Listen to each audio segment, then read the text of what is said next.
To start now. Sorry, guys. We're going to start. Very pleased to have two ex-students of mine.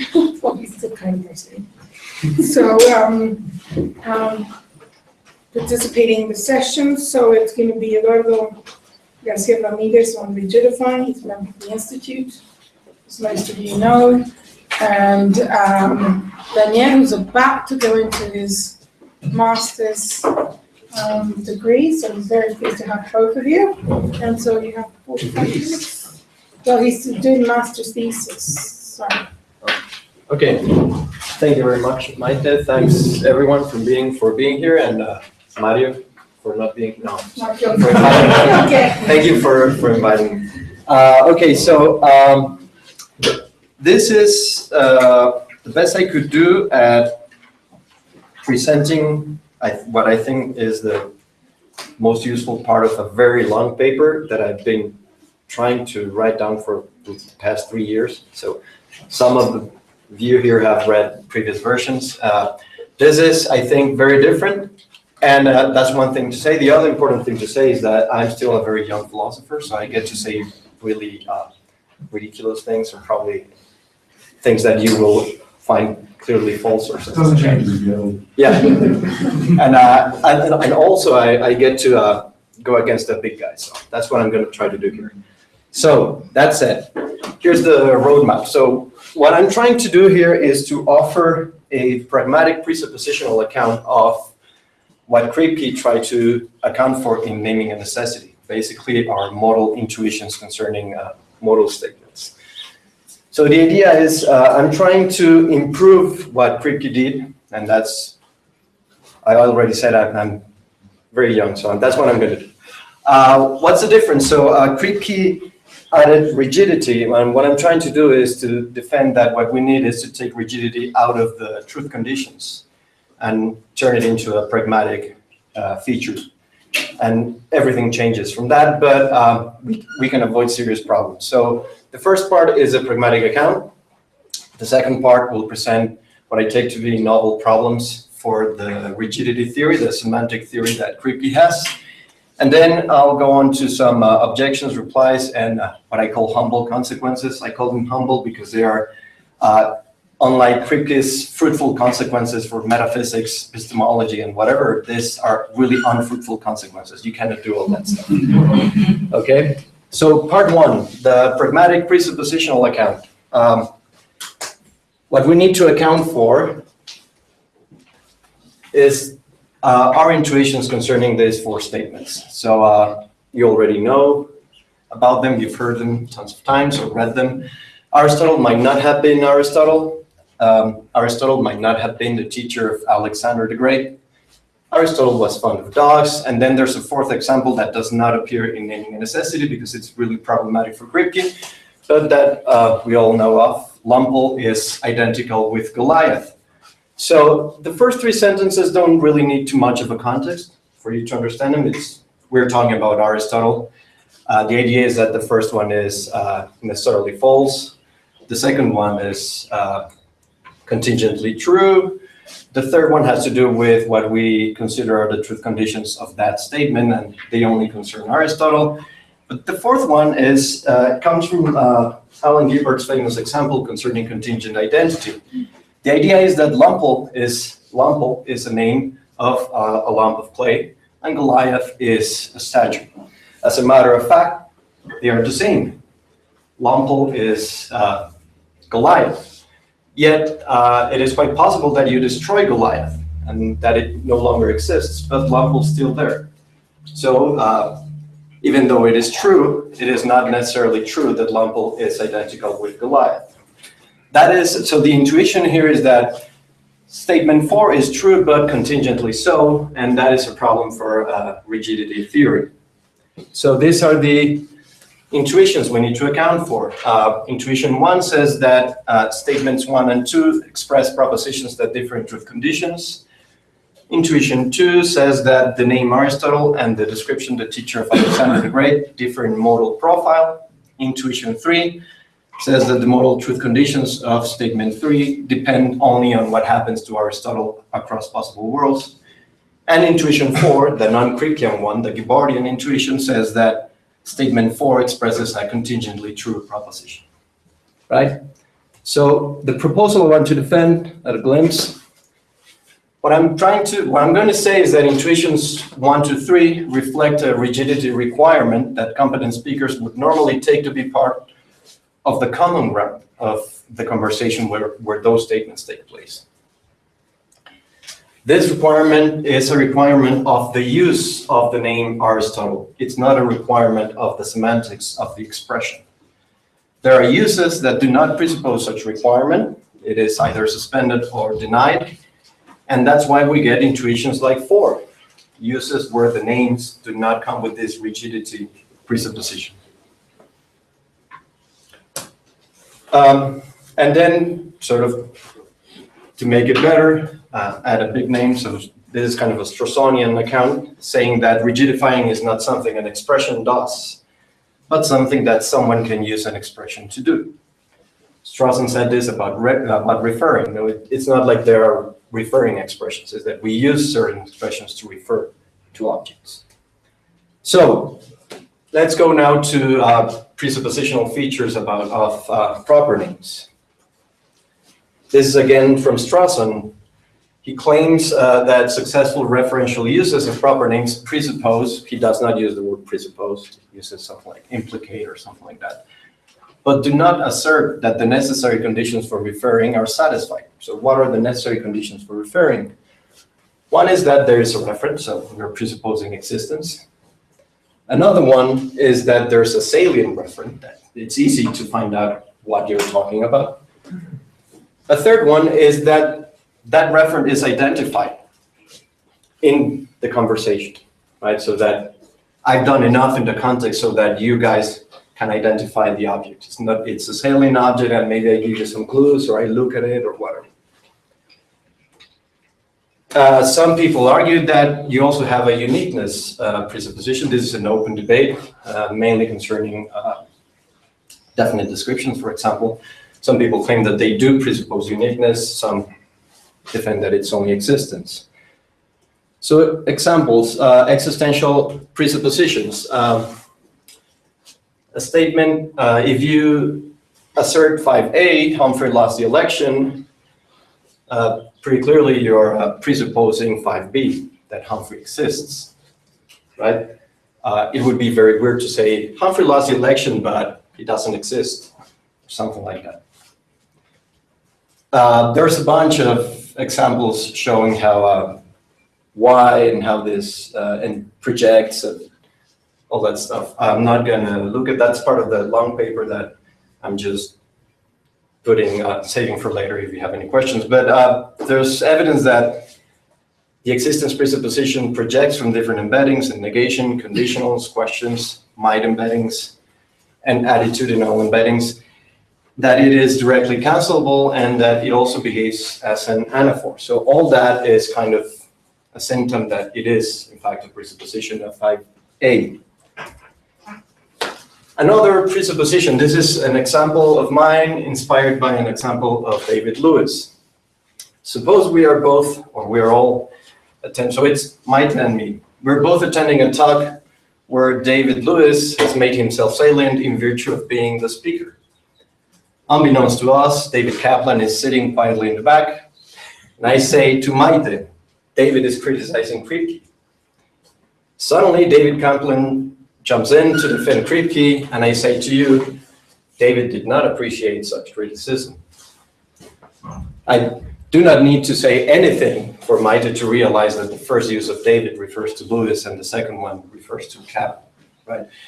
And it's all a matter of which David becomes more salient in the context, and that determines the reference.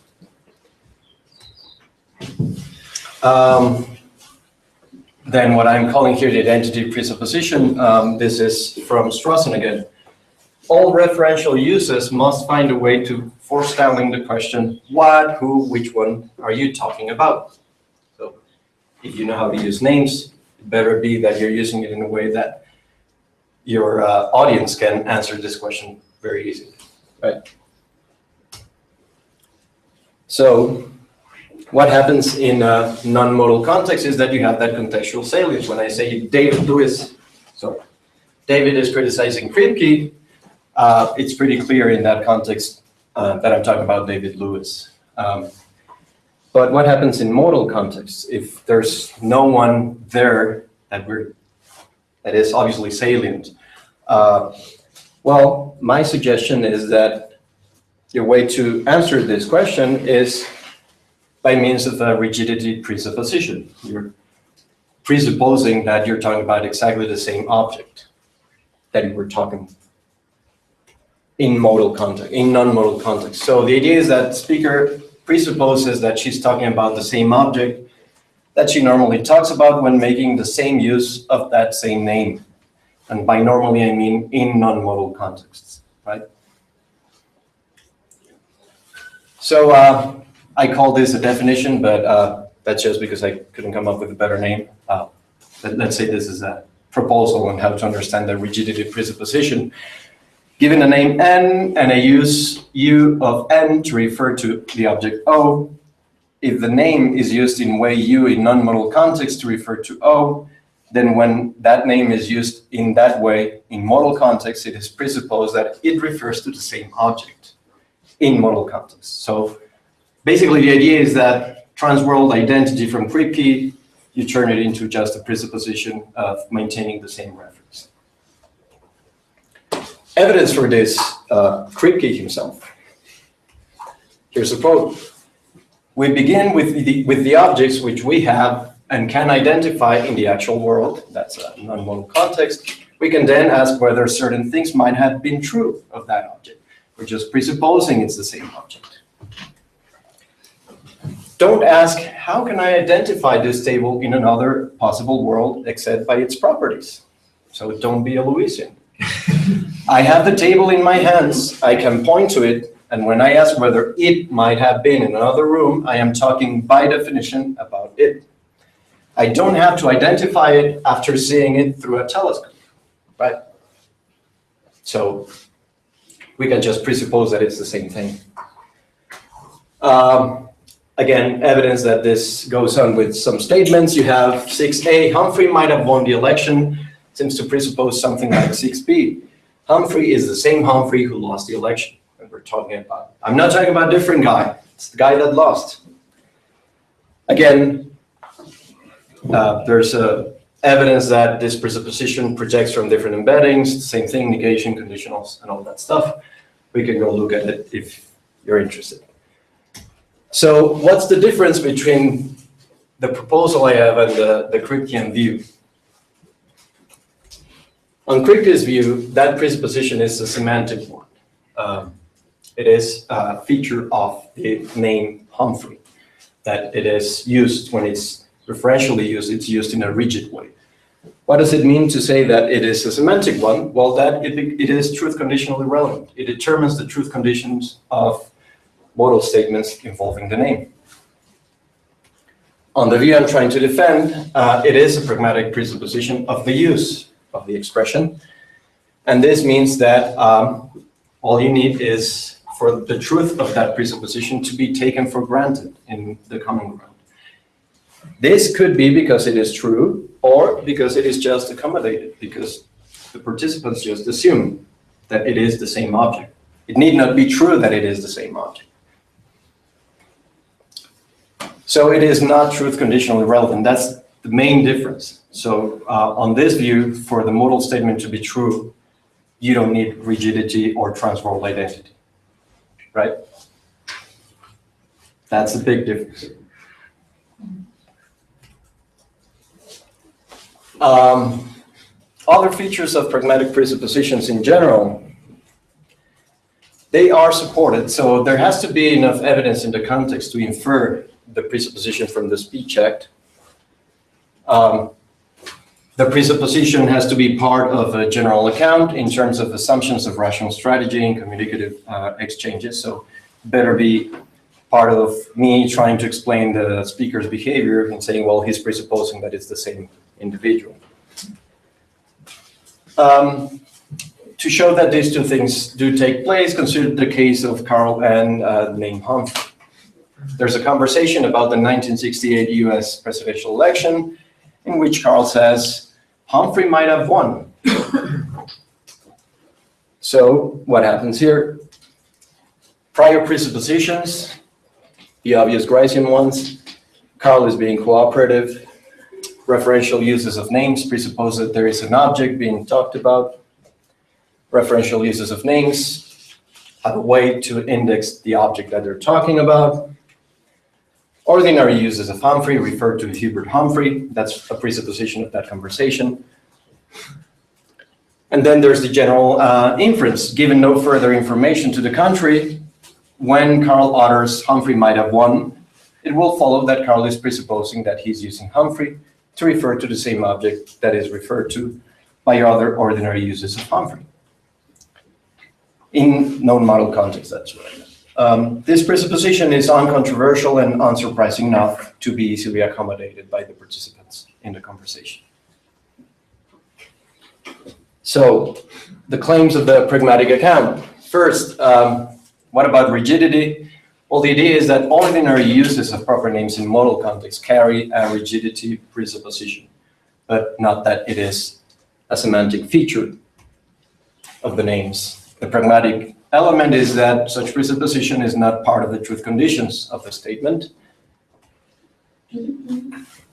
And concerning the example, it need not be the case that Carl does, in fact, refer to one and the same object across possible words.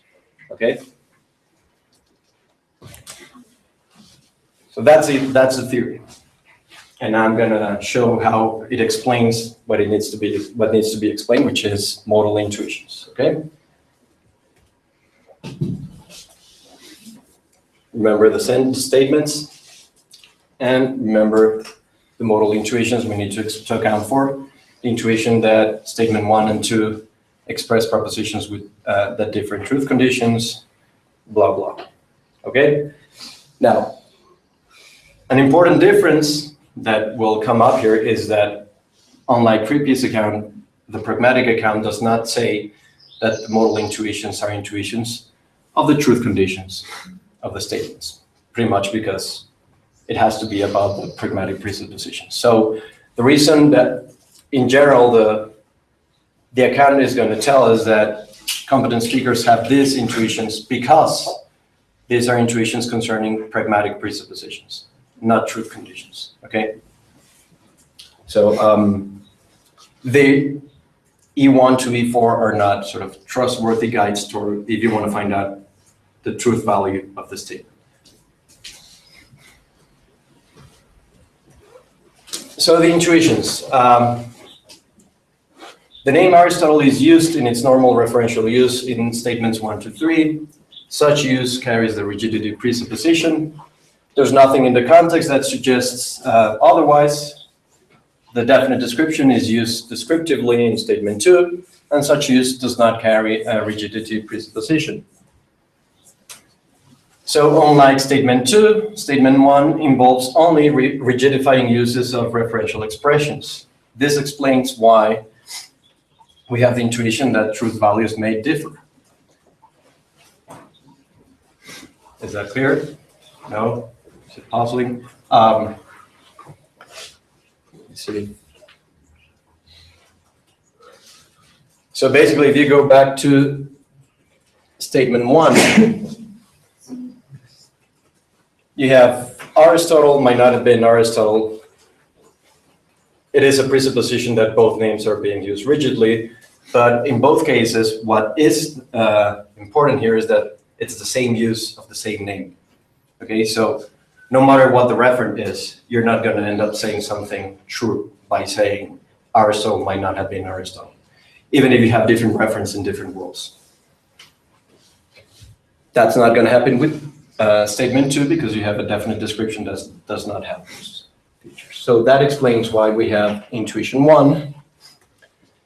Unlike uses of the name Aristotle, the use of the definite description does not carry a rigidity presupposition, and this explains why speakers have the intuition that we're talking about expressions with different modal profiles. The difference is not that one is a rigid designator and the other one isn't. The difference is that one carries a rigidity presupposition and the other one does not.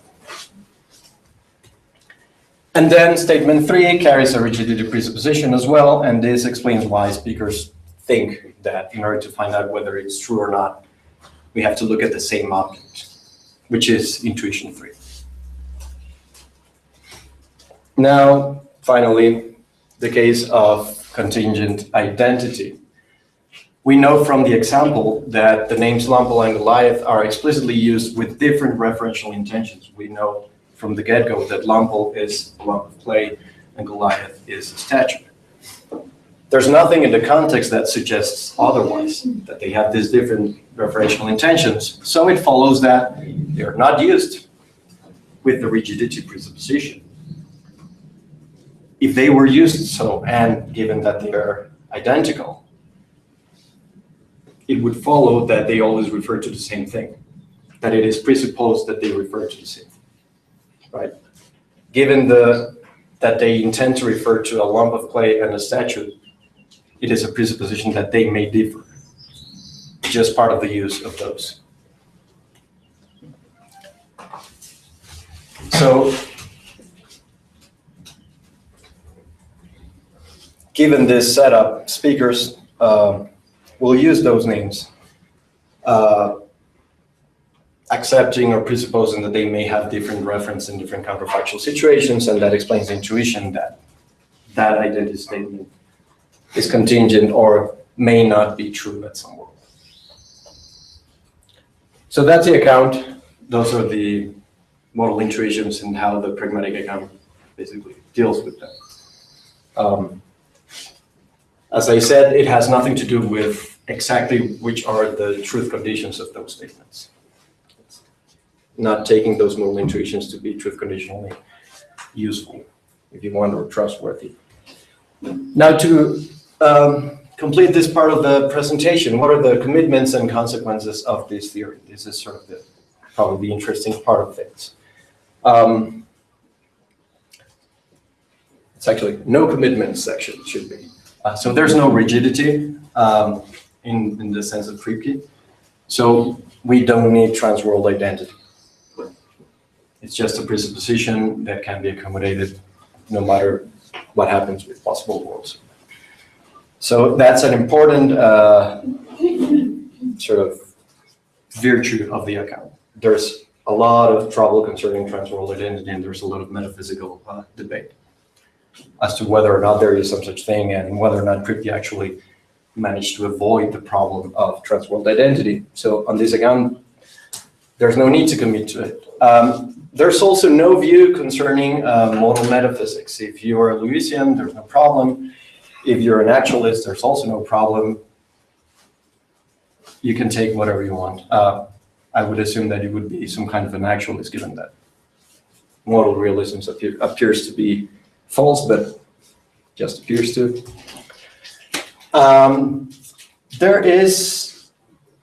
This is something I'm not going to talk about anymore. I'm just going to mention it here. If you sort of get the idea that this is kind of a two-Stalnackerian or something like that, you're properly understanding what I'm trying to say. So the idea is that we can get some kind of a meta-semantic account of the truth conditions. By meta-semantic, I just mean that we're not going to get the proposition that the statement expresses. We're just going to know something like, with that sentence, you're always going to end up finding a truth proposition or something like that. But we don't know exactly what you're talking about. This is sort of Stalnacker's interpretation of his own two-dimensional apparatus versus the Canberra plan that tries to do some real serious metaphysics with this. Then there's a commitment to there being pragmatic presuppositions and there being ways of accommodating those presuppositions, and I'm assuming everyone's going to accept that there's some such thing, so I'm not going to defend that because you need it for other stuff.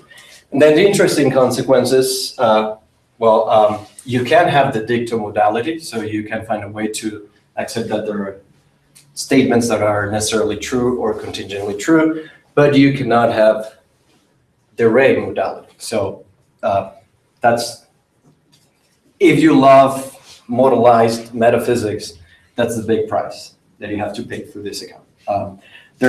From this view in itself, there's no way to guarantee that you can talk about the modal properties of objects themselves. Okay? So, now for the apparently false and not so much more controversial part of the talk, why creepy is mistaken. So, semantic thesis from naming a necessity. Rigid designators. A designating term is a rigid designator if in every possible world it designates the same object. I know there's a debate concerning what happens where there's no object. I'm not going to talk about that. The distinction between strong rigid designators and weak rigid designators is relevant here. Another thesis is that proper names are rigid designators according to this very account.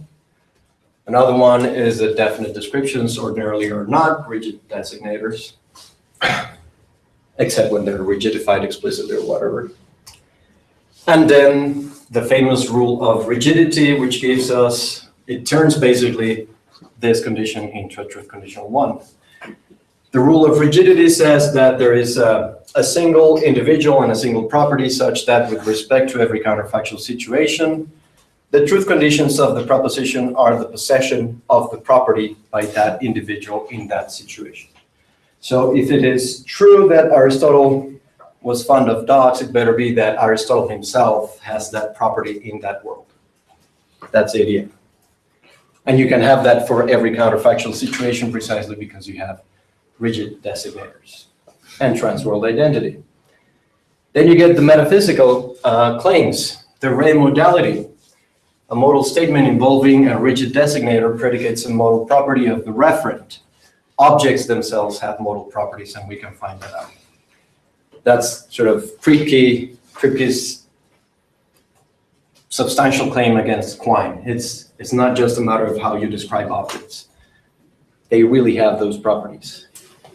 Then the claim that necessity of identity, true identity statements involving rigid designators are necessarily true.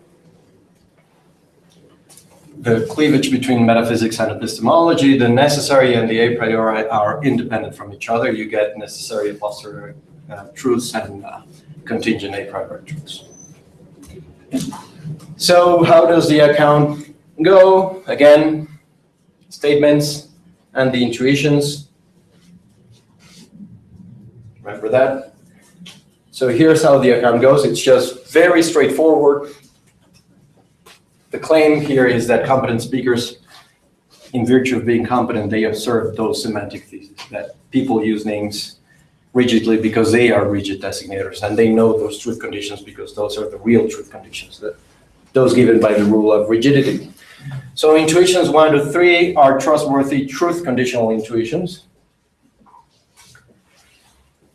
Intuition 1, given that the thesis of rigid designators, given that proper names are rigid designators, and given the rule of rigidity, statement 1, Aristotle might not have been Aristotle, is necessarily false, while statement 2 is true, given that it's using a non-rigid designator, a definite description.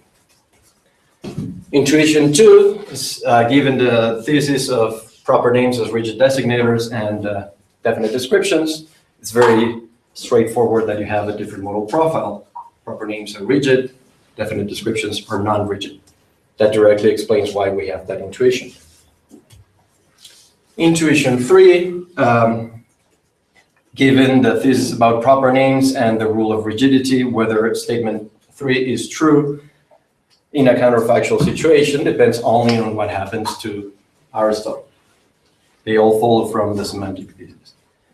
And then there's no account really of intuition 4. It's just bad intuition, and Kripke does not talk about this one. The claim, I guess, would be that it's not a trustworthy intuition.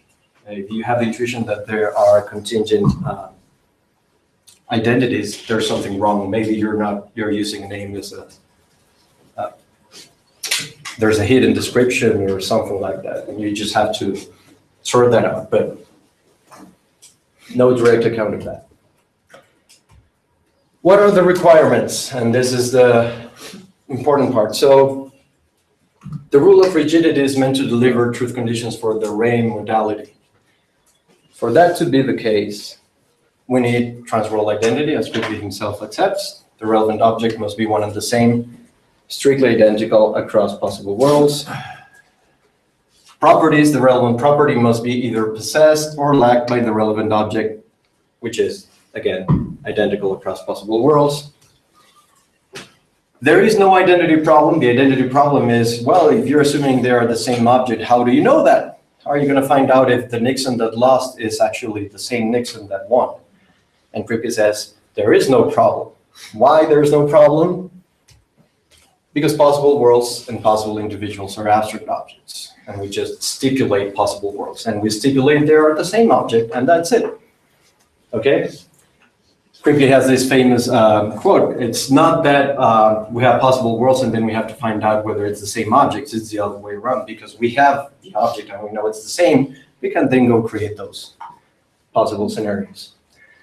Now, my objection comes from the conjunction of all of these requirements. Consider concreteness entailing properties, properties that abstract objects cannot possibly have. Consider statement 7. Aristotle might have been 6'3" tall. Okay? The competent intuition is that statement 7 expresses something true. According to the REM modality, that statement predicates a modal property of Aristotle. If premise 1 is true, then given the rule of rigidity, there's a single object, Aristotle, and a single property, being 6'3" tall, such that the former, Aristotle, possesses the latter in some possible world. Let's assume that Aristotle in this world is 5 feet tall. So if premise 1 is true, Aristotle is identical with 6'3" Aristotle in that possible world. And according to abstractness, that object is an abstract object. That's already weird, but it's part of the account. We're talking about an object that exists in a possible world, and possible worlds are abstract stipulated objects. There's a bunch of really, I can't believe this is going. I can pause here. Look at it. Conclusion, if premise 1 is true, then an abstract object is 6'3" tall, whatever that means. I think this is enough a problem, but this is not my objection against it. Let's suppose that we can have abstract objects be identical with concrete objects. Problem is that being 6'3" tall is a concreteness entailing property, and we know, thanks to Salta, that abstract objects just cannot have those properties. Abstract objects exemplify the modal negations of properties that they necessarily fail to exemplify. It seems reasonable to suppose that abstract objects necessarily fail to exemplify the properties of having a shape, being colored, having a texture, etc. So the idea is that all of these are concreteness entailing properties, and abstract objects cannot have them. But according to the theory, Aristotle must have that property in an abstract world. So it follows that no abstract object can be 6'3" tall. But then premise 1 is false. Our intuition about statement 7 is not correct. 7 is not true. 7 said Aristotle might be 6'3" tall. So our ordinary intuitions about 7 are mistaken. And of course, this is generalizable to any statement containing concreteness entailing properties and rigid designators. So rigidity theory predicts that all our modal intuitions concerning statements that predicate concreteness entailing properties are mistaken. And that's just bad, because it just cannot account for the modal intuitions it wanted to account for. Okay? So that is the problem. How can you fix that? There's a bunch of different views about possible worlds. The only the only way to keep rigidity, trans-world identity, and all that stuff, the honest way, I'm using David Lewis's honest word, the honest way is to be a modal realist, of course. You will not have concreteness entailing properties problems if your possible worlds are concrete, right? Concrete individuals can have concreteness entailing properties. What do you need? Modal realism. So if you want to defend rigidity theory here from the concreteness entailing properties problem, you need to show that modal realism is true. You can also guarantee that there's no identity problem. Lewis has no identity problem across possible worlds for two reasons. One, because he doesn't like identity across possible worlds. So that's one good reason not to have the problem. The other one is if you want to have identity, you could have if you were a modal realist, because according to Lewis, modal knowledge is a priori. So you could know a priori that it is the same individual. If you have modal realism, you need the principle of recombination and all that stuff. Stuff that grants that there is some such individual. The reason why Lewis doesn't want trans-world identity is not because he cannot guarantee it. It's because he doesn't need it. He says that counterpart relations are enough. You don't need to add that other identity relation. You could have it if you want to be a rigidity theorist with modal realism. But you need to connect the a priori with the necessary, and that's something that Kripke doesn't want. Gracias. Of course, you would also need to add trans-world identity,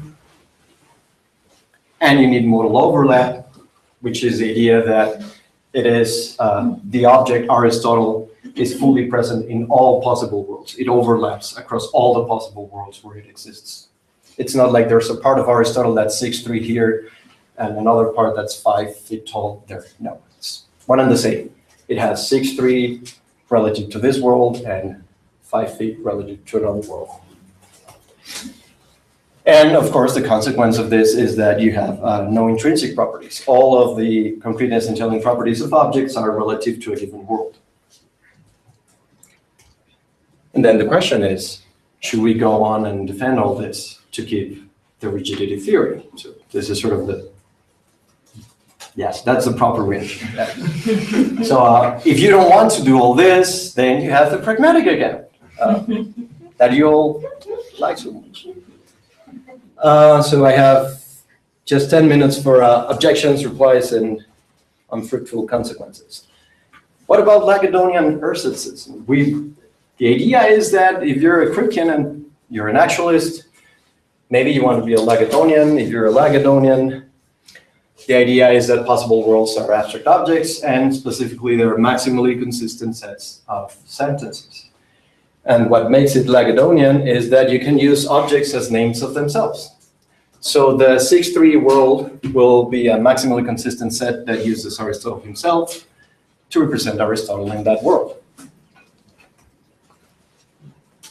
And you can just stipulate that you're talking about Aristotle by using Aristotle. And you can also stipulate that Aristotle is represented in that set as being 6'3" tall. You have no concreteness entailing properties problem because the property of being represented as being 6'3" tall is not a concreteness entailing property. At least it's not obviously a concreteness entailing property. It's the property of being represented as blah. You can claim that's an abstract property or property that absolute objects can have. What's the problem with this? Well, stipulating who we are talking about is a representational stipulation. It's not a metaphysical stipulation. I don't know if there are any metaphysical stipulations, but identity is a metaphysical thing, the one we need. So we cannot guarantee that X is identical to Y merely by stipulating that X is identical to Y or that X represents or is the name of Y. It's not that identity will depend on our stipulation, it's just that identity is not something you can get from stipulation. What we're getting here is not identity. That's one problem. David Lewis has a better way of putting it. It is perfectly arbitrary whether Humphrey serves as a word, and if he does, it is perfectly arbitrary what he means. If Humphrey is to be made a word, there is no need to make him be his own name. He would do just as well as a name for checkers, or as a preposition or adverb. Or he could be the negation sign in a sentence that denies its own existence. Basically, the idea is that this does not have any serious metaphysical consequences. It's just how you decide to build up your Lagrangian worlds. The other side of the problem, being represented as X is not a concreteness entailing property. That's good. But that's just because it is not the property of being X. We took statement 7, according to the rigidity theory, to predicate the model property of possibly being 6'3" tall to Aristotle. We did not take statement 7 to predicate the model property of possibly being represented as being 6'3" tall. So if we make these two things the same, if we're happy to say just by representing Aristotle as being 6'3", we are guaranteeing Aristotle being 6'3", then we're really going back to Quine and taking the predication of model properties depend on our stipulations. Is that clear? So what we do get from the Lagrangian is representations of objects having properties. If that's all we need for the ray modality, then it seems the ray modality is dependent on our stipulations and how we're building and how we're deciding to build our Lagrangian worlds. And that's just not what Kripke wanted. He wanted us to have real hardcore the ray modality. Okay, so am I being really uncharitable with Kripke? Does he really aim at the ray modality? Here's what he says on page 39 to 40 of Naming a Necessity. Some philosophers have distinguished between essentialism, the belief in modality, the re, and a mere advocacy of necessity, the belief in modality, the dicto. Whether a particular necessarily or contingently has a certain property depends on the way it is described. That's Quine's thesis, which Kripke rejects. And he then claims, when you ask whether it is necessary or contingent that Nixon won the election, you're asking the intuitive question whether in some counterfactual situation, this man would in fact have lost the election. So basically he's taking the essentialist side of things. We do want model properties as properties of the objects. Does he really need strict metaphysical identity? Here's what he says later on. We just say, suppose this man had lost. It is given that the possible world contains this man, and that in that world he had lost. We need the notion of identity across possible worlds, he says, as it's usually, and as I think someone misleadingly called, to explicate the difference between asking whether it's necessary that 9 is greater than 7 or whether it's necessary that the number of planets is greater than 7. He's trying to reply to Quine. Why does one show anything more about the essence than the other? And the answer, as you all know, is that 9 is a rigid designator and the number of planets is not. And that's why saying that 9 is greater than 7 says something essential about 9. But saying that the number of planets is greater than 7 is not something essential. Okay, so we do need identity across possible worlds. You probably are looking at the somewhat misleadingly called phrase. Why does Kripke say that? He adds a footnote there where he says that it is misleadingly called identity across possible worlds because that phrase suggests that there's a problem about identity across possible worlds. And then he adds, there is no problem. We can just stipulate that we're talking about the same object. So it's basically the same idea, what I've been saying all along. So just quickly, that's the best I could do to give you evidence that Kripke is committed to what I said he was. Consequences concerning language. So the proper names versus definite description debate, we still have different semantics. I said nothing about, or you can still have that. I said nothing about whether proper names are descriptive or not. You can keep the Kripkean Millian view and say that proper names are referential and descriptions are not. You still have the difference in theory of reference.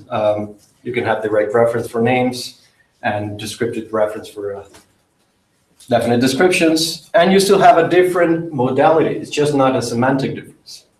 Proper names typically carry rigidity presuppositions. Definite descriptions do not. Concerning modal metaphysics, you have no more the Ray modality, so forget about trans-role identity. At least from this theory, you'll get no way to determine the Ray modal properties. And the lesson here is the whole concreteness entailing properties problem gives you a good idea of why the Ray modality is really problematic and not as easy as we thought, or as simple as we thought. And the last interesting consequence, remember that very peculiar passage of Naming a Necessity where Kripke shows that token dualism is true. A given mental state of pain cannot be identical with C5 versus fire. The argument is something like this. Assuming that P is a mental state term and C is a brain state term, have premise one, if P is identical to C is true, it is necessarily so, given his thesis about the necessity of identity. Premise two, it is possible for P to exist without C, therefore, the statement P is identical to C is not true. Most of the debate is focused on premise two, and there's a lot of discussion going on as to whether or not you can really have the mental state instantiated without T5 versus 5. And it ends up in David Chalmers describing 15 different ways you can imagine something and how that has important model consequences. I'm not going to say anything like that. The consequence here is we get something that a contingent mind thesis. So true identity statements between names need not be necessary on the pragmatic view. We have the case of Longpole and Goliath. They're used with different referential intentions, and the statement is contingently true. So something like that happens with terms P and C. They have different referential intentions. P is a mental state term. C is a brain state term. And there's nothing in the context telling us that those are meant to be rigidly used. So the claim P is identical to C may be contingently true. And what we end up rejecting is premise one. And we get something, I think, a bit more acceptable about the metaphysics of the mind. And that's it for now. Thanks.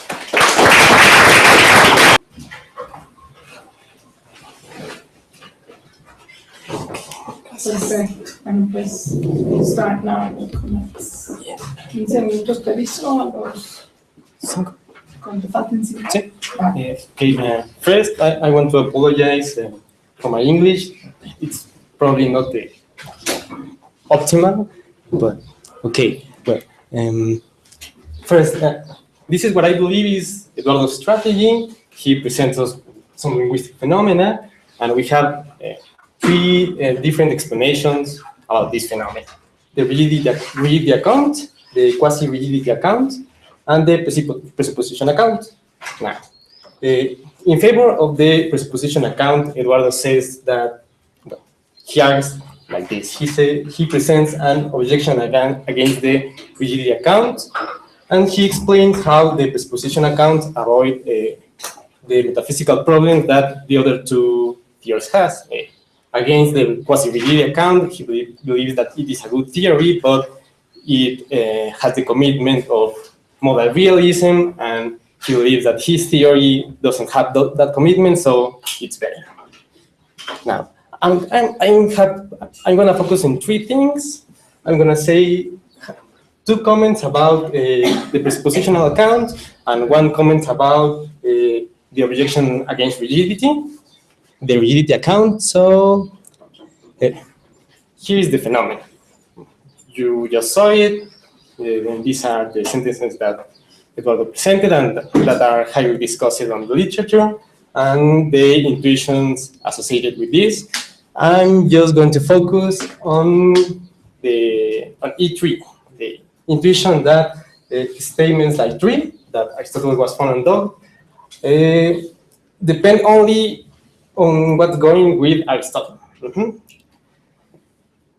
Now, I believe that these are the two main features of the presuppositional account, that rigidity is not a truth condition feature, but a presupposition of speakers. And he also said that this is not a semantic presupposition, it's a pragmatic one. And he also says that it's a pragmatic one, like Standard characterize pragmatic presuppositions. Now, this is not a feature of truth conditions. What gives us the truth conditions of an assertion that of a statement using a referential use of a name is the rule of referring. According to the rule of referring, a statement involving a referential use is true if the referent in the model context has a property that it's assigned to it. Yeah. Now, there are two important things that I have the presuppositional account has.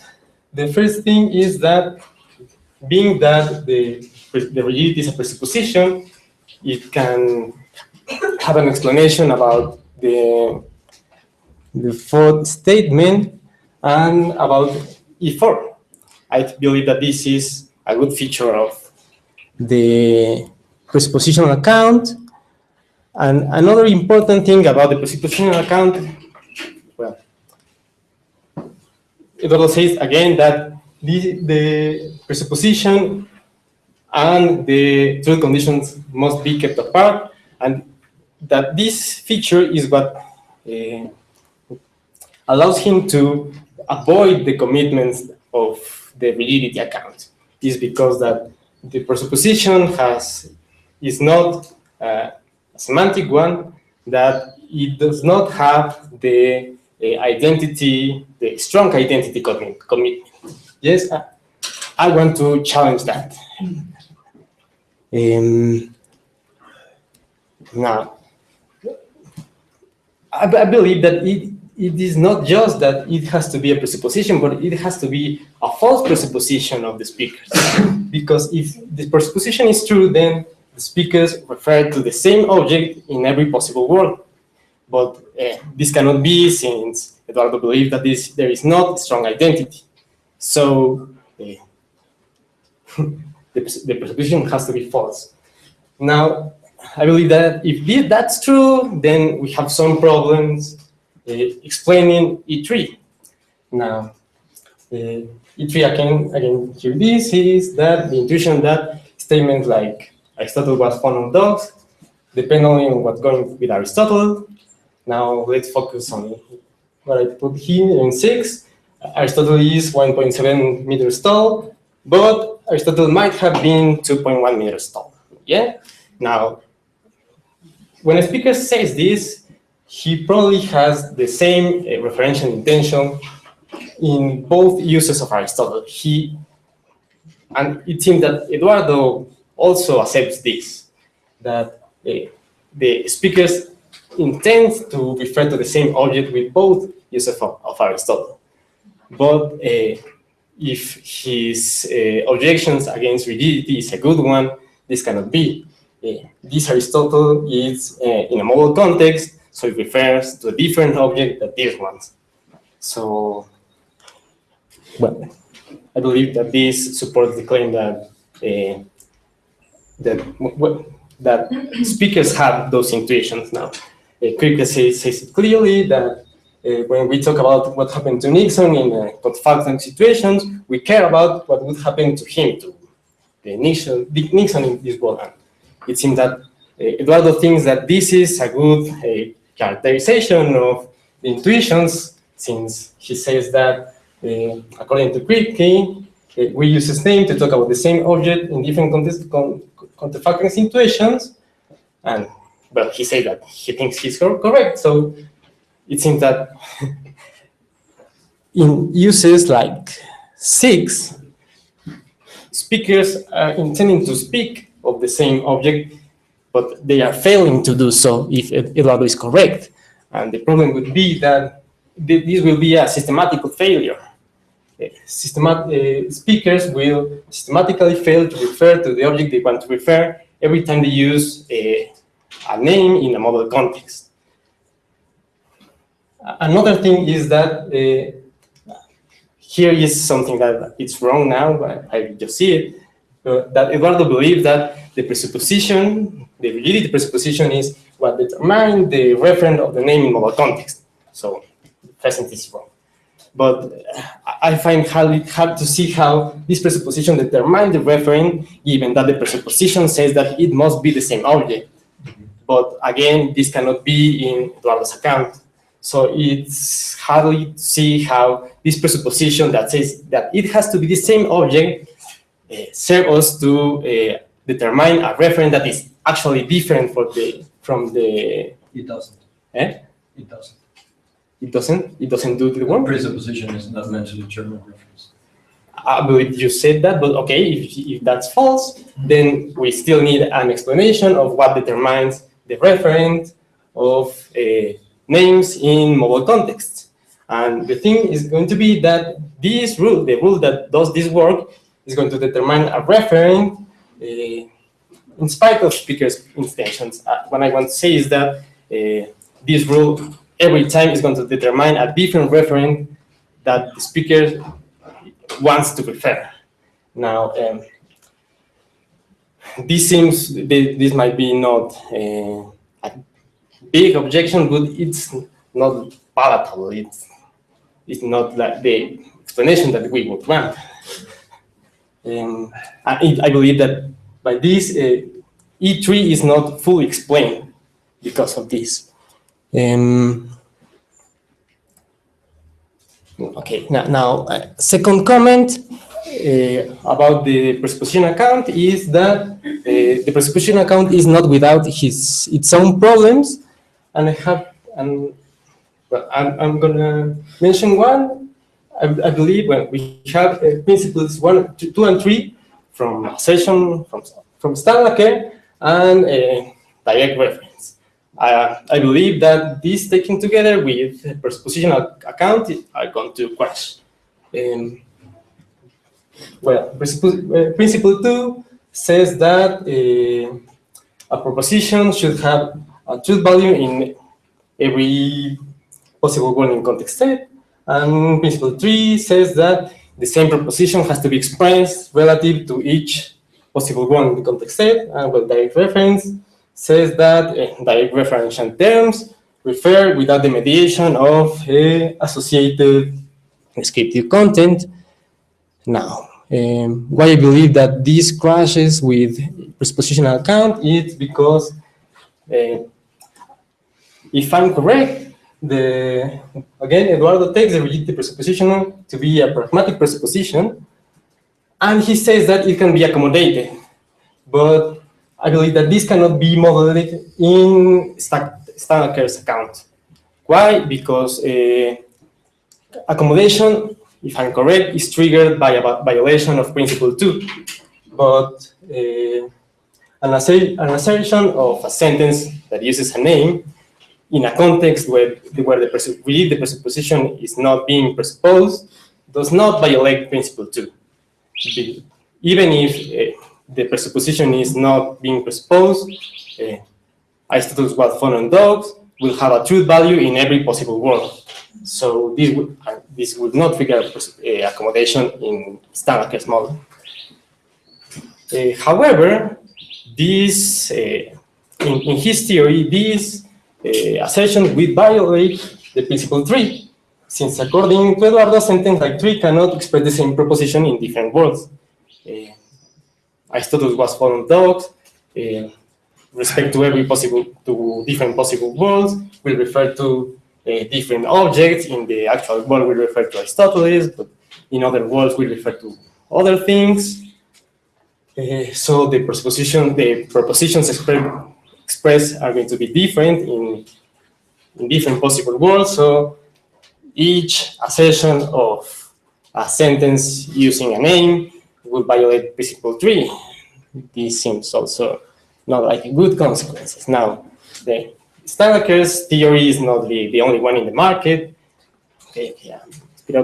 We have more another theories that may do the work. But a worry that I was trying to present here is that even though it seems that the presupposition account is friendly with the metaphysics, it goes well with the metaphysical theories, and it has a light metaphysics, it seems that it might have troubles with the linguistic part, because my evidence about it is that it might not have a good explanation about some intuitions, and it seems that it's not friendly with some theories about language. And again, this is just a general worry. I have to do a lot more to actually sustain that, I believe.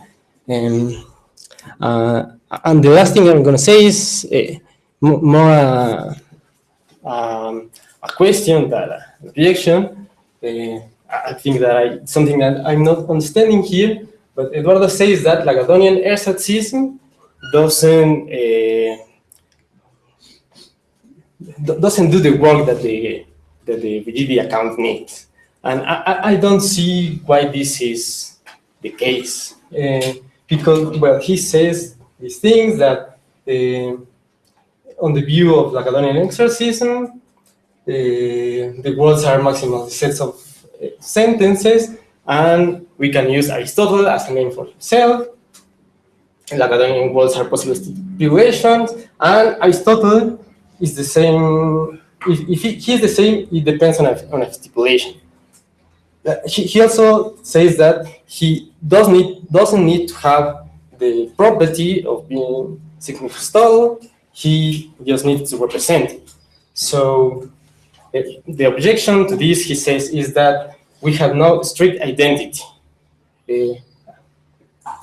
Again, I'm going to say why I don't understand why, because we can stipulate Aristotle to be his own name in every word we stipulate, and we not stipulate that they are identical. We're stipulating that he is his own name, and he is identical to himself, so in every possible world, he's going to be identical. So this seems to meet the requirement. And that's all. Thank you.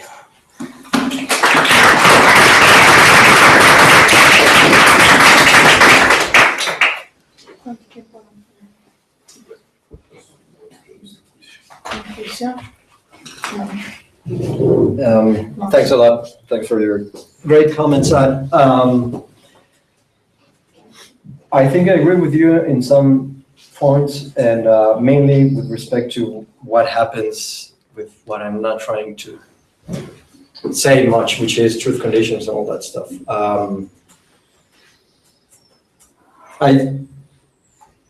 One reason why I don't say much, except for the rule of referring that you presented here, is because I haven't thought that part thoroughly. And the other one is that there's already a lot to try to come up with the pragmatic account. Briefly put, what I think is that there are two different sort of theoretical burdens here. One is to account for modal intuitions, and the other one is to say, independently of that, there's this big philosophical question as whether or not modal statements are true or false, or they're all false, or are you going to be a fictionalist about modal discourse or whatever.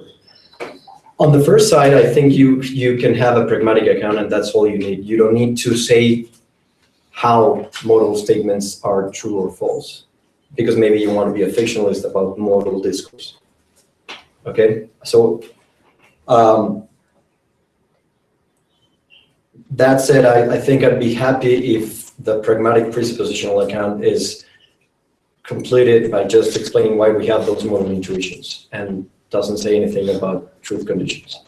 Now, you're right that what I say does not tell us how to fix the referent of a proper name in a modal context.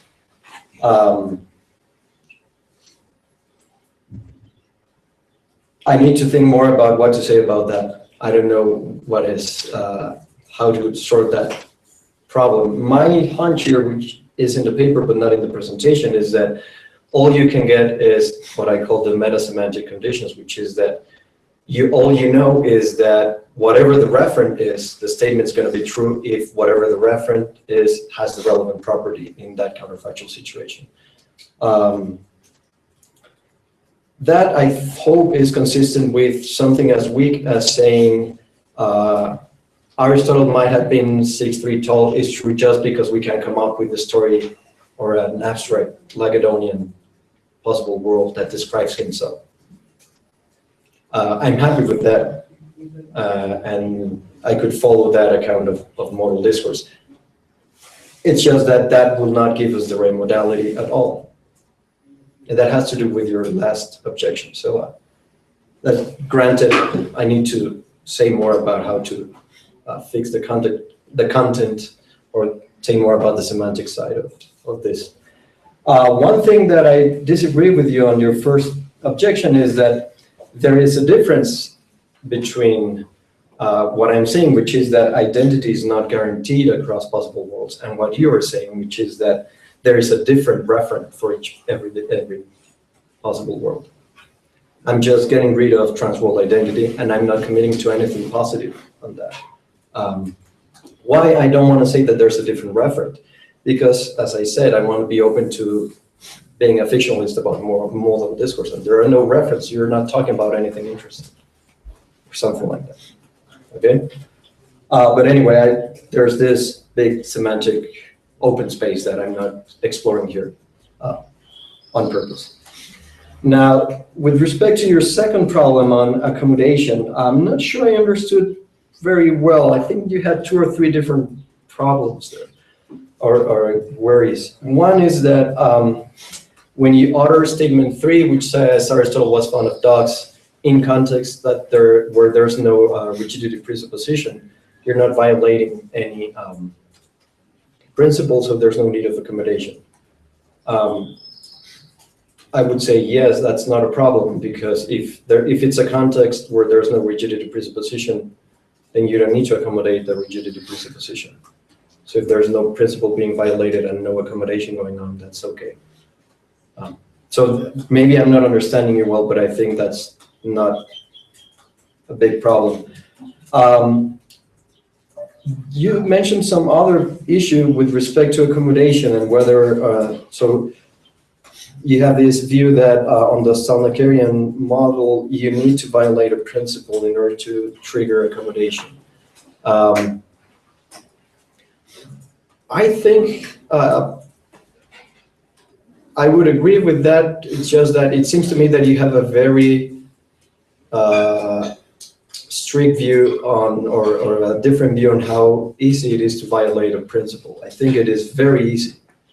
And that whenever, I would even say that whenever the speaker is presupposing something that's not common ground, you end up violating something so that everyone else ends up accommodating that presupposition.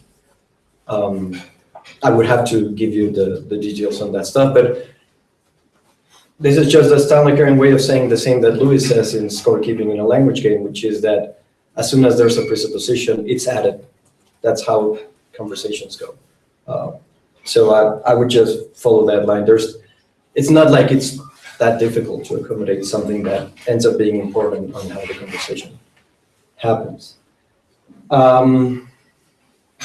And finally, with respect to Lagedonian ersatcism,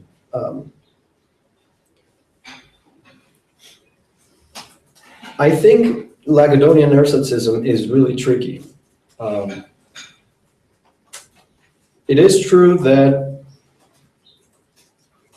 in virtue of using Aristotle as a name of himself, you can say that Aristotle is part or is contained in the Lagedonian world, where he's described as being 6'3" tall.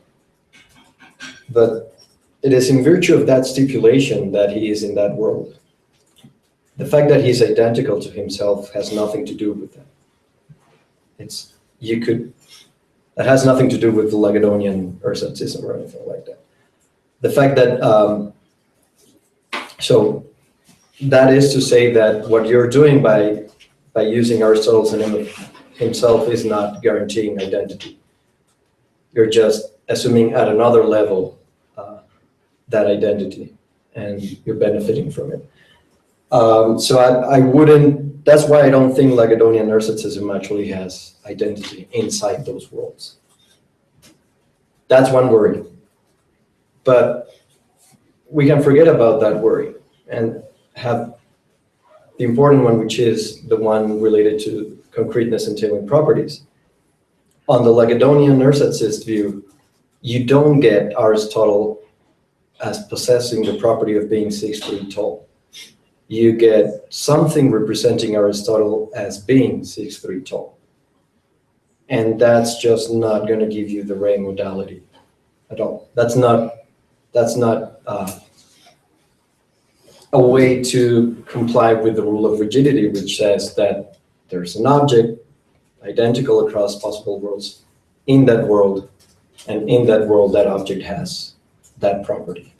What you have is a representation of an object in a set of sentences, and according to that set of sentences, that object is represented as having that property. Why that's not the ray modality? Because the truth of that depends on how you built those worlds, and those worlds are dependent on your stipulations. The ray modality is, at least the way Creepy claims it, is about the modal properties that objects have independently of what you want to say about them. So what Creepy wants to offer is a way to be sure that, in fact, Aristotle has this modal property of possibly being 6 feet tall. But the Lagedonian narcissist does not give him that. It just gives him something like Aristotle has the property of possibly being represented as 6 feet tall. That's why I think Lagedonian narcissism is not going to work for rigidity. Okay, so questions.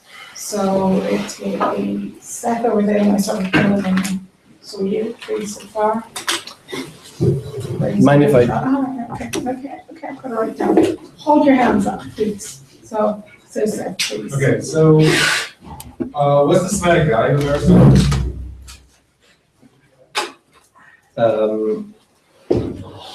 I guess I would go for a Millian view. So Aristotle contributes, the name Aristotle contributes Aristotle in normal uses of it or referential uses of it. And so how, I guess what I'm trying to understand is how, so that view would seem to entail rigidity. I'm trying to understand how it could be that there's just some sort of like, sort of conventionalized presupposition that's actually in tension with the semantic value of the name. How does that work? I guess I don't see the tension that you're. Well, it seems like Yeah. if I'm not using Aristotle in such a way that it is rigid, I'm simply using it in tension with its actual semantic value. I mean, the semantic value is just Aristotle. I guess it depends on what kind of semantic framework you're assuming, but naively I would have thought that would entail rigidity. So that means that the presupposition, you're trying to say, well, it's really just a matter of the presuppositions whether the name behaves rigidly or not. Yeah. But if rigidity you could just define as a semantic property of names, and it either has it or doesn't. And if it has it, then what do you mean sometimes we presuppose that it isn't rigid? I mean, that's like presupposing in a way. You're presupposing the meaning incompatible with the meaning of the name, so that seems very odd. Yeah. Is that what you're saying we're doing, or? No. Oh, okay. Of course not. So what I would say is that I'm looking at this from a Straussian point of view. So if you're just looking at the name, independently of its use, I would not assign any meaning whatsoever. If you want to find out what the contribution of the name is, you need to look at a given use in a given context. And then I would say that most commonly we use the name Aristotle in philosophical context or something like that to refer to Aristotle. And it is a feature of that use that we use it that way to refer to that object. And it is also, it may or may not be a feature of that use as well to use it with a rigidity presupposition or not. Yeah, but then it sounds like you're just saying like there is no compositional semantics, basically. Is that what you're saying? I don't see why that follows.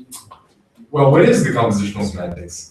So like, you're saying, well, you just said Aristotle doesn't have like, well, people can use it to refer to individuals. Yeah. But the name like doesn't have a meaning. I thought you just said that. Is that not what you said? I think expression types only, so it's basically, again, I would repeat the same Trossonian thing. Expression types do not make contributions. It's the use of that expression that ends up determining. I the don't content. understand what a semantic theory that defined on uses looks like. I mean, we have. So do you think you can assign, I don't tell you how to use the names, it's just Aristotle. You think you can assign that a meaning without any mistake? Without. Yeah, without actually assigning giving a wrong assignment to name. I'm not telling you how to use it or how it's used or what you're trying to talk about or anything like that. Just the expression Aristotle.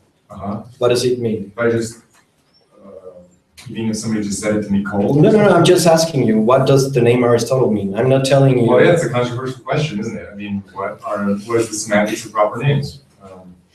And, you know, you could use, well, you might think Kripke offered us some lessons about how to theorize about that, but what I'm trying to understand is like, you know, I'm sympathetic to the general methodological movements of just trying to squeeze as much as you can out of the assumption that agents are rational cooperative. And the Stallmacher's appeal to pragmatic presupposition is sort of in that Garcian spirit of, you know, get as much as you can out of simple semantics plus the assumption that we're rational and cooperative. Yeah. But I can't get that going until there's a semantics that I'm assumed to conventionally, endorse or take for granted in conversation. It's like my action of using a sentence, like assumptions about rationality kick in once we have an idea about, well, what is it saying? And then given that it says what it says in virtue of its semantics, why would it be rational to make these further presuppositions, you know, and so on and so forth. But like, if you don't have, so I have a lot of trouble following the proposal in total abstraction from a specific assumption about, yes, what name types mean in the language. And if you say that there simply isn't an answer to that question, I guess I don't understand the whole picture of semantics that you have. Can I jump into, maybe it helps? If you think of names as context dependent in the same way as indexicals, but dependent on conversational context, then you can get a axiom for the name. So you say something they refer relative to a context, conversational context. And then you say if a speaker refers relative to conversational context, then refers to X, then X, blah, blah, blah. So you can get conditional truth conditions, or you can just get so you do have an axiom for the name, but it's just going to be like indexicals. They get the referent relative to, in this case, would be a conversational context. Would that help you? Yep. Okay, so that's a different proposal. Yeah, That's my proposal. Sorry. Yeah, but then there's an interesting issue of like, well, what is it? Like, tell me about this context sensitivity. Like, what's the function from context to extensions that Aristotle picks out? And like, what do you mean sometimes it's rigid and sometimes it isn't? I mean, No, it's never rigid. Sometimes you have a rigid presupposition, but rigidity is not a property of the expression. That's central to the view. yeah, that I don't understand at all. I mean, What is it that you don't well, understand? because rigidity is defined, like, I guess this is, you know, merely a semantic question, but like, you know, rigidity, you could just define as a property of an expression in a formal language in the context of a semantics. That's how I understand rigidity. It's a claim about. So. I'm not talking about rigidity. I think that's the main difference, and that's probably why we're discussing not so fruitfully here. You're assuming rigidity is Kripkean rigidity, and that's fine. What I'm saying is that that's false. That's just not going to work. Precisely because rigidity, so that's fine. So it defines something that proper names do not have. That's my point. And then what I'm saying is there's this other thing that I am probably misleadingly called rigidity presupposition. Call it Eduardian presupposition. It's not rigidity. My claim is that proper names, ordinary proper names in natural languages do not have rigidity.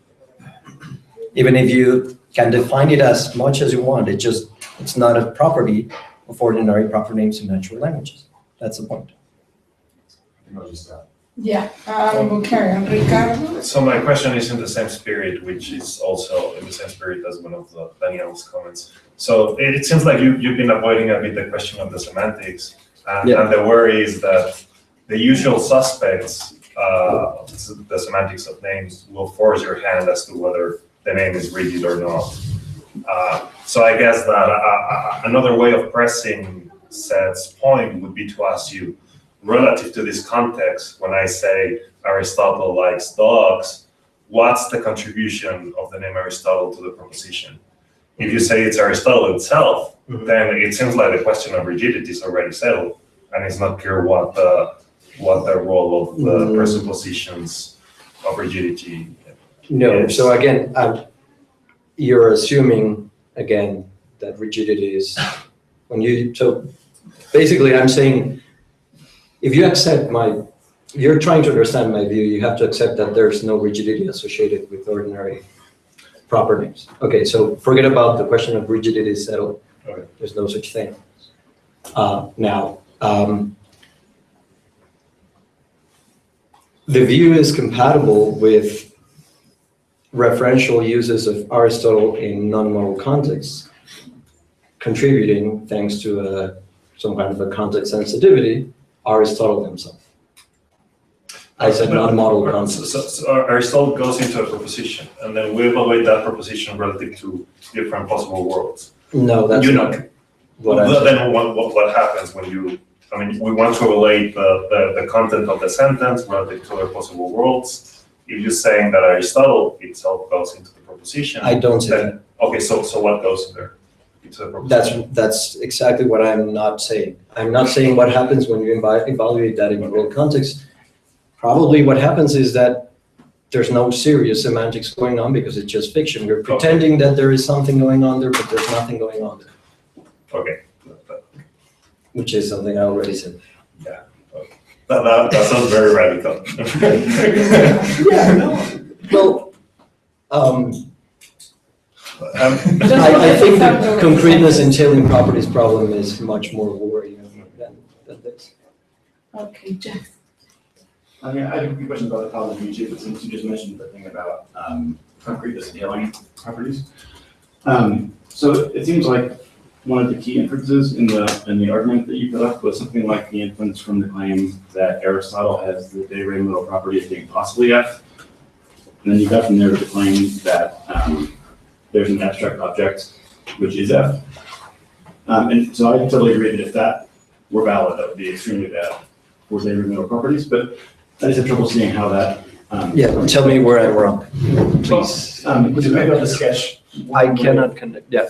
Here's one more or less standard way of thinking about de re modal properties on which that inference would not seem to be a good one. So this is not the only way you can go, but one way of thinking about possible worlds is as sets of propositions. And so on one view, for Aristotle to be possibly F would be for the singular proposition that Aristotle is F to be a part of some possible world. And there doesn't seem to be any obvious way of deriving from that to claim that there's an abstract object which is F. Good. What are propositions there?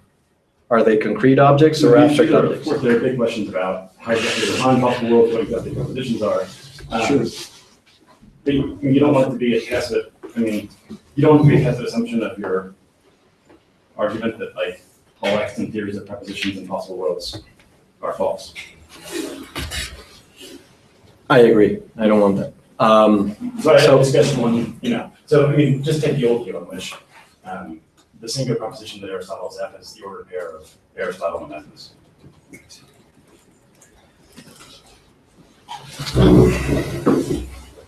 So I think you don't think the existence of that proposition entails that there's an abstract thing which is F. I don't. Okay. So you also don't think, presumably, that possible worlds thought of as collections of propositions, that their existence entails that there's an abstract thing which is F. I would not. It's hard to see how that can be right. I would not make that second general claim because I would need to find out more about what you think propositions are. So if I just gave you one view. yeah, but on that view, I could just say that propositions are made up of concrete objects and concreteness entailing properties. Yes, that was the view. So I'm granting that the 6.3 is concreteness entailing. Yeah. I'm granting that Aristotle, a concrete thing, is a constituent proposition. And what I thought you granted was that the existence of that proposition, which with Aristotle as a constituent and the concreteness entailing property as a constituent, that the existence of that thing does not entail that there is an abstract thing which has the open property. Agree. What I would say is that those objects will not be, you cannot manipulate those objects so that you can just stipulate what you want. I didn't say anything about stipulation. No, that good, but that's exactly what the Kripkean needs for to avoid the identity problem. You need possible words to be things that you can just stipulate. So I also find a little bit objectionable the kind of talk of stipulation that Kripke goes in for. In naming necessity, I think some of that is kind of rhetorical flourish to separate his view of modality from Lewis's. That seems sort of dispensable to the overall picture. And so what I'm doing is just trying to sketch one picture that the believer in, Millianism and transworld identity and all this business, one picture that they might have of their modality, which would seem to escape the kind of argument that you were doing. No, I see your point, and I really appreciate that. I guess what I would have to do is consider that option more seriously and show why that's not a way that the Kripkean can take. So let me just try to present the problem from a different point of view. Kripke wants at least two things that appear to be in tension here. One is to have strict identity and concrete properties being predicated of objects. Yeah. And the other one is to freely stipulate what goes on in possibility.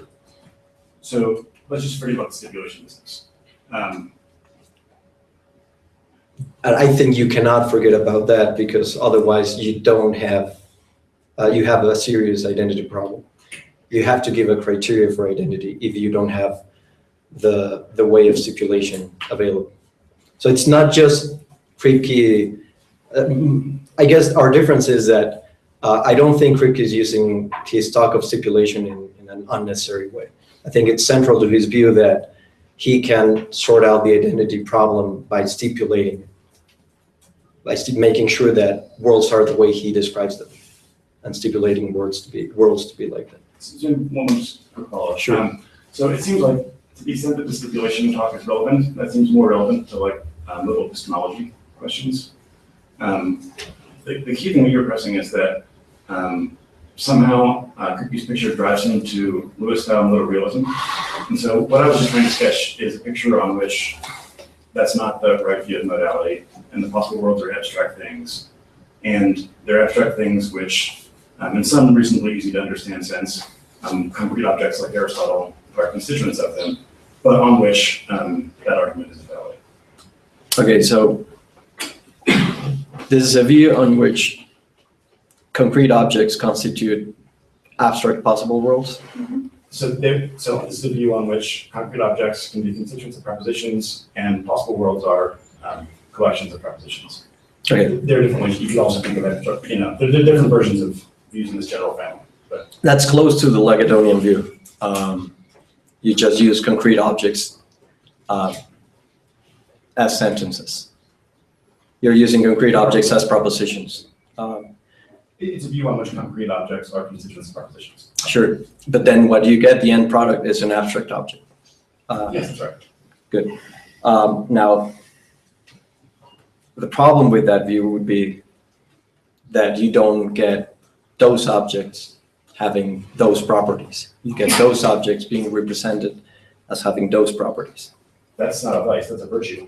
So in case of, we don't want the objects to have the properties that they only possibly have.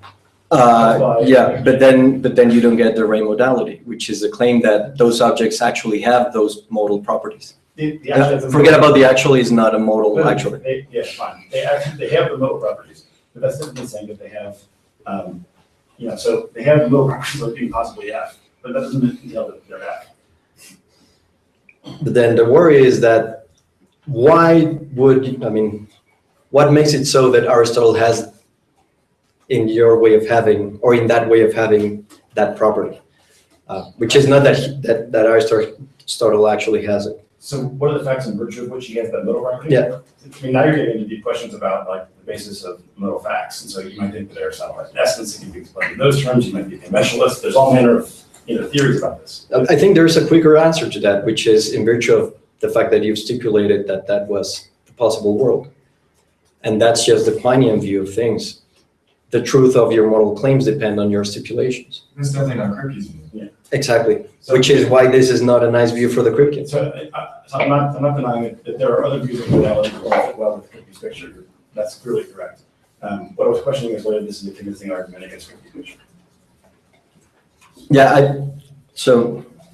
I think I agree with you. I need to work to pay more attention to this other more interesting and serious alternatives and show why those, if I can show why those won't work either, then this is going to be a convincing argument, I think, or more convincing. If you the argument, it's the step to P5 which really stands out. Yeah, thanks. Okay, John? So it seems that you're assuming that if you believe in possible worlds in a weak sense, you believe in possible worlds without necessarily believing they're concrete or whatever, you're thereby committed to thinking that possible worlds plays an explanatory role in explaining the truth of modal claims. But it seems to me that very few people would, in modal realist societies, that very few people would believe this.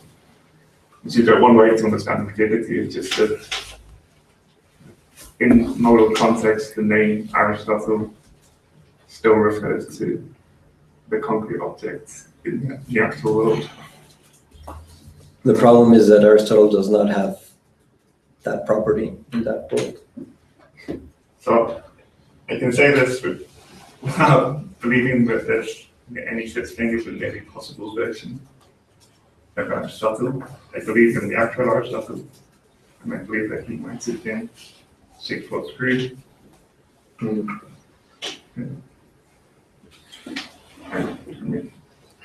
Seems that even David Lewis would think that in modal context, the name Aristotle still refers to the actual Aristotle. It's just that the modal claims made true by what's going on. No, I think. Well, but you don't have to think there's any explanation of the modal claim, or you might think it's explained by essences or whatever. But you don't, just because you believe in possible worlds doesn't mean that you think they explain the truth of So statements. I think Lewis would not be a good example of what you're describing, because he does want counterparts to help you understand why it's true that Aristotle might be 6'3" tall, and that is true in virtue of there being this other guy somewhere else that is 6'3" tall. Yeah, so that's not the same as saying that the name refers to a different object. Well, on his quasi-rigid view, he does want to say that names are quasi-rigid means that they may refer to different objects depending on the particular relation of comparative similarity that you're stressing by using that name. That's just Lewis's view explicitly. Now, concerning this, the worry about you taking Aristotle to refer to the actual Aristotle is, I'm not sure that this view is consistent with Kripke's own rule of rigidity, which takes the referent to be in the relevant possible world and have that property in that world. I mean, that depends on how literally you interpret. The rule of rigidity. It talks about objects being in possible worlds. Yeah, and I think that if you don't interpret it literally, you don't get the ray modality. That's my point. That's if you want to give up the ray modality and stop claiming that you can find out whether or not objects have modal properties in and of themselves, independently of how you describe them, then that's okay. We can have weak readings of everything that Kripke says. I suppose I want to maintain their modality, and I think it's objectively true that Aristotle might have been 6 feet tall, 6'3" tall. But I don't try to explain this by in terms of possible worlds. What's wrong with that? Yeah, maybe you have a primitivist view of the ray modality. You just think there's the ray modality, I and mean, I guess I think that the problem with that view is that it is just not a reply to Quine's skepticism about the ray modality, and that's one of the central goals of naming a necessity, to show that Quine was totally mistaken. That you can, in fact, talk about essential properties and accidental properties. That reply, the one you're suggesting, is just, no, you're wrong. This is primitive, and you're just not understanding that you're wrong because you're not giving an explanation of how that happens. Kripke does offer an explanation, which has to do with rigid designators, the rule of rigidity, and all that stuff. I don't. Let me just move on because we're short of Go time. on. So it's going to be Axel and then Alyosha. Yeah, a lot of comments, but Since since you just exactly, won. since we have little time and people have been so hard, I'm gonna try to be positive. And so that's my contribution to the first debate. And can you feel can you reply to the worries of, I forgot your name. Daniel and Ricardo, by adopting a view similar to the one Carmen defended yesterday, so that Aristotle is not a semantic component, but it is something that guides your search for an appropriate reference, right? So, Yes. I mean, so something I did not say enough in my replies is that I'm totally on board with something that I think you can describe as a Stroessonian relevance theory view of language in general. So the idea is that you have, when it comes to expression types, all you have is general directions and how to use the expression, but you don't really have like this semantic value that you're gonna assign every time you use that expression or anything like that. because the key distinction in your proposal is just between expression semantically in implying something and expressions carrying a presuppositions, and you do want the second thing. Yeah. And a lot of people have Uses of expressions carry. uses of expression. No, you actually say that expressions themselves carry certain presuppositions. I do say that, but I want the rigidity presupposition to be one that's carried by a use of the expression. But it's derived from presuppositions that expressions carry themselves. I don't know what you mean by that. But anyway, keep going. No, it is because a lot of people have said that that in listening linguistics, when people talk about semantics, sometimes they mean the first things, what is, as Ricardo said, what is the contribution to the proposition, right? But a lot of people, what they mean is just what is conventionally, what is part of the conventional knowledge about expression, what it brings to the interpretation process. And I think you do want the second. You don't want the first one, but you want to know, you want that since this is a proper name, then we are, part of what is going to guide us in our interpretation is that it's probably going to be rigidifying presupposed. And that I think would weaken a lot of the worries that Gabriel. Daniel. But it's a nice mix of Daniel and Garibay. Okay. Gabriel. Daniel and Ricardo, I think. That is to say, like, no, you have to, because when they said things like, that tells more of the semantics. I think what you actually need is just to say what does knowing what the word means in some strange, broader sense contributes to the interpretation. And I don't think you need to come into the more strict Ricardian sense of semantics. Okay, Alyosha? So first of all, I really like the view. For some reason, I kind of like to think about the modal discourse with some pragmatic element.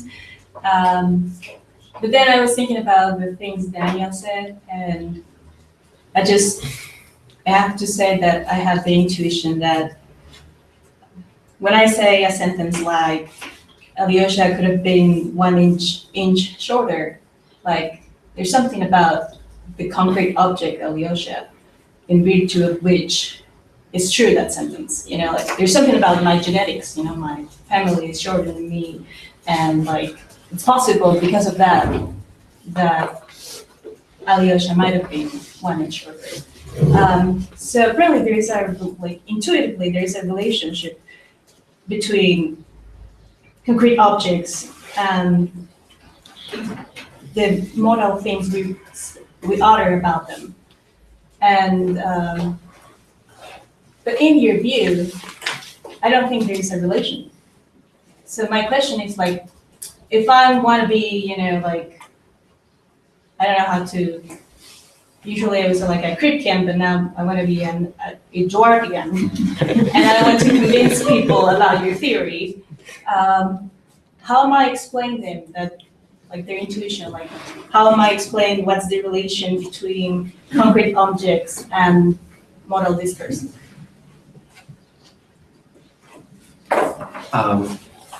Quick question, the quick answer is that you're presupposing rigidity. That's why you think there's a connection. You're normally assuming that it's the same object. That would be the quick answer. I have no detailed proper answer to your question.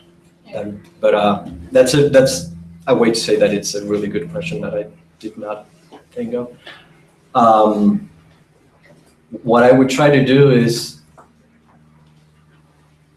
take that as a request of, so I would think that what I need to explain is why people feel justified in making those claims, or justified in making model claims based on what they know about the concrete object. And not explaining why there is a connection between the model claim and the concrete object. So I would kind of go up in the head and explain why you make those connections. And one of those ways to connect it is we normally use that presupposition or carry that presupposition. Make sense? Thanks. Okay, well, thank you, everyone.